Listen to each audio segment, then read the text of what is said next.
Las personas que no conocen Re:Zero pueden pensar que un protagonista que es capaz de volver de la muerte de manera indefinida no presenta un riesgo para la trama, que simplemente será un personaje que puede hacer todo lo que quiera, pero no es nada más lejos de la realidad, y en el video de hoy les quiero mostrar 5 razones por qué el regresar sobre la muerte funciona bien en Re:Zero e incluso incrementa el riesgo en la historia. Bienvenidos a Un Café con Arkael, donde compartimos y reflexionamos sobre historias que nos marcan, ya sean de películas, series o videojuegos. Vayan a prepararse un café o un té o lo que sea que quieran beber para poder compartir en este día. El día de hoy me traje un chocolate caliente porque quiero beber algo dulce y también poder dormir esta noche. Y ahora, comencemos. Para comenzar quiero decirles que en este video intentaré no spoilear las últimas temporadas, de hecho en general no haré mayores referencias a cosas específicas que sucedan, sino más bien a aspectos generales de la serie. Tal vez podremos revisar algunas cosas en más detalle de las primeras temporadas de la serie. Y antes de comenzar a hablar de lleno sobre cómo es que el regreso de la muerte de Subaru incrementa la tensión narrativa en la historia de Re:Zero, quiero comenzar haciendo un breve repaso de qué es o cómo funciona el regreso de la muerte dentro de la serie. Cuando Subaru muere, regresa a un punto que se considera su punto de guardado, un punto en el tiempo que se encuentra en el pasado en un momento en el que estaba seguro, normalmente una calma justo antes de la tormenta, similar a los videojuegos, como por ejemplo cuando en Skyrim de repente te caía una roca o caías en una trampa y en ese momento empezaba a aparecer la pantalla de carga trayéndote hacia tu último sabe guardado. Sin embargo, Subaru no tiene forma de controlar cuándo se guarda o no. Simplemente ocurre la última vez que él estuvo seguro antes de que ocurra alguna catástrofe. Al menos así es como suele interactuar la mayor parte del tiempo, y él tampoco tiene certeza de cuándo se va a guardar el siguiente punto. A veces pueden ser días antes de la gran catástrofe y otras veces pueden ser solamente un pequeño momento antes. Adicionalmente, cuando Subaru logre llegar a un nuevo punto de guardado, a un nuevo punto en el que se encuentra seguro, este quedará grabado en piedra y ya no podrá modificar nada de lo que ocurra anteriormente, solo puede volver al último. Y la forma de volver no es para nada agradable, ya que tiene que enviarse a la pantalla de carga de manera forzada. Ustedes me entienden. Y por si eso fuera poco, tampoco puede comentarlo con nadie. Nadie puede saber la verdadera identidad o la verdadera naturaleza del poder de Subaru. Teniendo esto en cuenta, comenzaremos con el primer punto que hace que funcione esta habilidad dentro de Re:Zero y que no funcionaría en muchas otras series. Y entiendo que genera una confusión para alguien que no la ha visto, para poder pensar que a lo mejor es una serie simple o sin tanta profundidad porque tiene el poder de volver de la muerte. Y es que Subaru es muy débil. En la mayoría de los isekais tenemos personajes que son capaces de absorber habilidades, de generar exploits en alguna mecánica específica de sus poderes para poder alcanzar niveles estratosféricos, o que simplemente entraron en un mundo en el que ya eran un personaje poderoso. Por ejemplo, tenemos a Overlord como ejemplo de esto. Rimuro es otro personaje muy famoso de isekais. Ambos tienen un nivel de poder muy alto, no digo para nada que sus series sean menos interesantes, solo digo que tener el poder o agregar el poder de volver sobre la muerte o de regresar de la muerte a un personaje como este le quitaría todo el peso narrativo a esta habilidad. Porque la gracia de Re:Zero es que Subaru es débil, esta es su única herramienta a su disposición. Tiene muy poco más que eso. No puede ganarle en un 1 versus 1 a prácticamente ninguno de los personajes a los que tiene que enfrentarse. Eso hace que tenga que utilizar esta habilidad de manera muy calculada y de hecho intentar no usarla, porque también es bastante desagradable para él hacer uso de su habilidad. Y Subaru no es débil porque el mundo sea débil. Subaru está en un mundo igual de desastroso que la mayoría de los isekais donde el protagonista es el fuerte.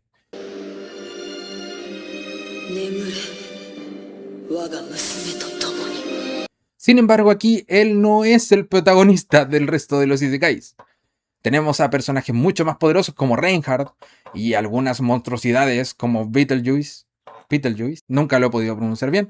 Y de hecho, por si fuera poco que Subaru de por sí no tenga mayores habilidades que tener una complexión atlética o ser bastante ágil, de por sí por su forma natural, tiene dificultades innatas para poder hacer uso de habilidades mágicas, como se revela dentro de la primera temporada, lo que limita aún más su escalada de poder. Puede ir ganando ciertas habilidades, tiene cierta afinidad con algunos poderes. Sin embargo, esto nunca le permite derrotar a sus enemigos él solo. Yo considero que hay un elefante en la habitación que nadie está viendo. Y es que cuando la gente dice que el hecho de que un personaje pueda volver de la muerte le quita peso narrativo a la historia, no considera que en general en las narrativas el protagonista no puede morir hasta prácticamente el final.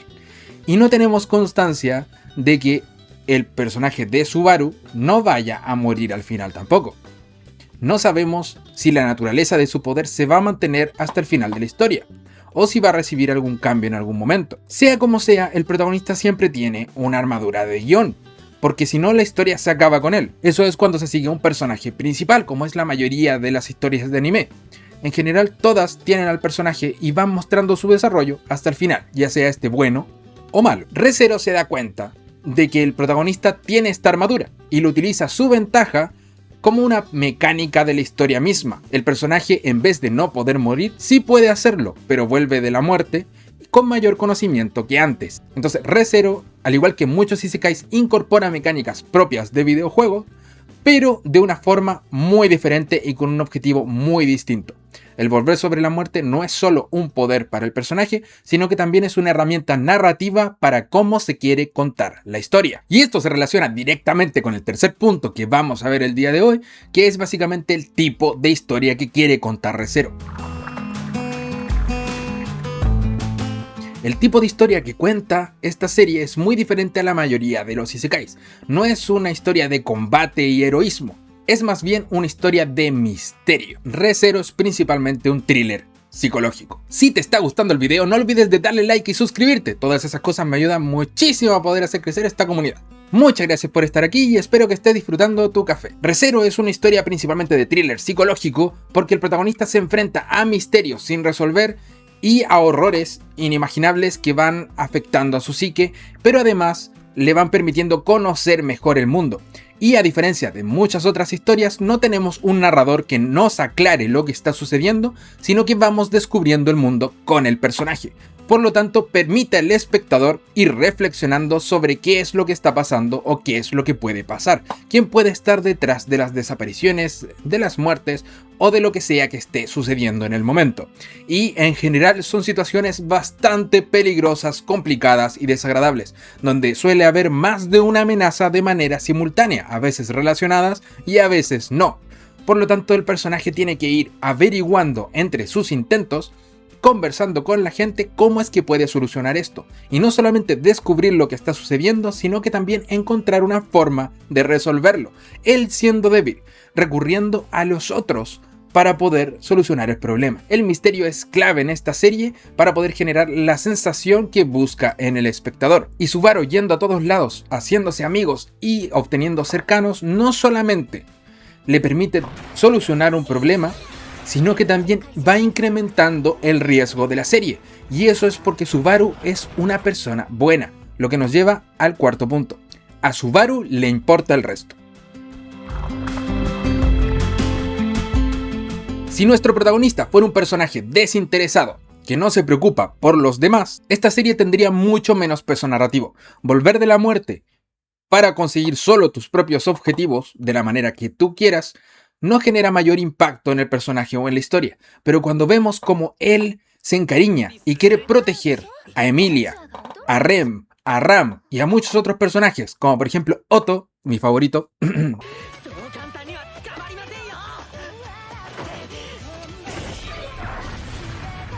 sigamos. A Subaru le importa el resto. Le importa a Otto, le importa a Emilia, le importa a los demás. Quiere protegerlos a todos. Eso hace que él a veces sea un poco temerario, es un poco arrogante, intenta poder solucionar todos los problemas y proteger a todas las personas, pero de repente se complica mucho la situación y mientras más gente tenga, tiene más herramientas a su disposición. Herramientas entre comillas, porque también son elementos que él quiere proteger, son sus amigos, él no los ve simplemente de esa forma. Entonces, mientras más se involucra en el mundo en el que se encuentra, más alto se vuelve el riesgo. Perder un amigo, perder una persona cercana, alguien con quien han compartido una historia. Si alguna vez has jugado Fire Emblem o algún juego de ese estilo, entenderás perfectamente a lo que me refiero. ¡No! ¡No! ¡No! I wasn't strong Intentar reiniciar una partida 10 veces, 15 veces, para que no muera ninguno de tus personajes. No hacer sacrificios en el camino. Y si dejabas que se murieran, déjame decirte que eres un psicópata. No, fuera de bromas. Pero esa es la sensación que tiene Subaru. Cada muerte pesa sobre sus hombros, porque él tiene el poder de deshacer esto. Entonces, siempre está la decisión de si debiese retroceder o intentar retroceder para poder solucionar ese problema que acaba de ocurrir, o simplemente sigue adelante con los sacrificios que ocurrieron. No. Y tampoco es que tenga mucho tiempo para tomar esas decisiones, porque simplemente el tiempo puede marcar otro punto de guardado. Y una vez que eso ocurre, ya no tiene forma de retroceder. Y ni siquiera sabe cuándo ocurre, así que siempre es un riesgo. Y eso nos lleva al último punto, que es el impacto psicológico que tiene esta habilidad sobre el personaje. Re:Zero, al ser un thriller psicológico, nos muestra la aventura no solo externa, sino que también interna del personaje. Siempre al borde de caer en la locura debido a esta habilidad, que le hace experimentar las muertes más horribles una y otra vez. Sí, de ustedes estoy hablando, malditos conejos blancos. Y por si eso no fuera poco, no puede descargarse en sus compañeros contándoles por todo lo que pasa. No puede decirles la verdad, tiene que estar constantemente mintiendo contra su voluntad para poder protegerles de su propio poder. Y también poder llevarles a un destino en el que no se vaya todo al carajo. Por casualidad, tú no eres soberbia. ¿O si lo eres? Adicionalmente, Subaru es orgulloso y muy autoexigente, lo que hace que la carga mental se vuelva aún mayor, porque intenta conseguir el futuro perfecto en más de una ocasión. Y esto se junta con los 4 puntos anteriores. Subaru es débil. No tiene poder para enfrentar a los enemigos por sí solo, ni para proteger a quienes quiere él mismo, sin recurrir a tener que... ustedes ya saben. A Subaru le importa el resto, le importan sus amigos, y cada una de las muertes le genera un impacto en su psique muy grande. Ver fallecer a alguien cercano es una experiencia muy dolorosa y él la vive una y otra vez. A veces la gente no es justa con el personaje, porque yo creo que es una mínima la cantidad de gente o de personas que podrían soportar lo que ha soportado Subaru sin volverse absolutamente locas. Las torturas que ha experimentado, no solo físicas, sino que psicológicas, son demasiado grandes. Y aparte del dolor físico y del dolor psicológico de verles fallecer frente a ti, también se encuentra el dolor psicológico de no poder compartirlo, de no poder decirles que esa persona confió en ti, que esa persona en otro tiempo te dijo uno de sus secretos. Tú ahora lo sabes, lo cargas contigo, pero esta versión de esa persona no te lo dijo. Cada vez que se genera un reseteo, Subaru no solo pierde todo lo que había logrado físicamente, también pierde los lazos que había formado. Y luego, al volver a interactuar con las personas, muchas veces no ocurre todo de la misma forma que la vez anterior. A veces incluso pueden volverse hostiles porque o se dan cuenta de que él sabe más de lo que debería de algo y empiezan a sospechar de él. Pero también puede ocurrir que simplemente su actitud o su forma de ser haya cambiado, producto de que acaba de enfrentarse a una situación horrible y ahora no puede mantener la compostura como lo hizo de manera natural. Todo esto genera que cada vez que vuelve al pasado, la historia cambie y empiecen a haber otros factores que le hacen tener que improvisar en el momento. Y es por eso que creo que el poder del regreso de la muerte de Subaru al final potencia el riesgo que tiene la historia, más que quitárselo, como podría ser en alguna otra narrativa. Déjame en los comentarios si estás de acuerdo conmigo y si te gustó el video no olvides de darle like y suscribirte. Muchas gracias por estar aquí y nos vemos en otro Café con Arkael. Que les vaya bonito.